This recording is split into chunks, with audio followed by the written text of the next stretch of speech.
அண்ணி அண்ணா எங்க அண்ணி? உங்க அண்ணா உள்ளதா இருக்காரு மோனிஷா, என்னாச்சு? என்ன எது கத்தினே வர?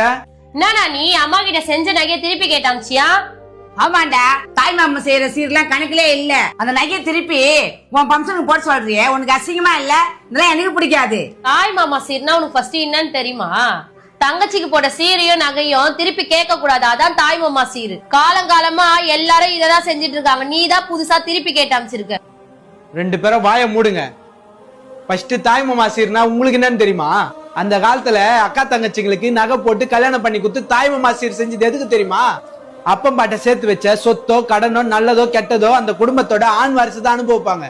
ஆனா அந்த வீட்டுல பிறந்த பொண்ணுங்களுக்கு இதுல எதுலயுமே பங்கு கிடையாது. அதனாலதான் அந்த காலத்துல பொண்ணுங்களுக்கு நகை நட்டு பண்ட பாத்திரம் சீர் சனத்தில செஞ்சு அமைச்சாங்க. ஆனா இப்ப இருக்கிறவங்க நகை சீரும் வாங்கிறீங்க, அப்பம் பாட்டை சேர்த்து வச்ச சொத்துல பங்கும் வாங்கிக்கிறீங்க, அதை தரல நான் கேஸும் போடுறீங்க. அதே குடும்பத்துக்கு ஒரு கடன் கஷ்டம்னா அதுல பங்கெடுத்துக்க மாட்டீங்க. அந்த காலத்துல எதுக்கு நகை சீர் செஞ்சாங்கன்னே தெரியாம இந்த காலத்திலயும் சொத்தே இல்லைனாலும் நீ நகை சீர் செஞ்சுதான் ஆகணும்னு கூட பிறந்தவங்கள கஷ்டப்படுத்துறீங்க.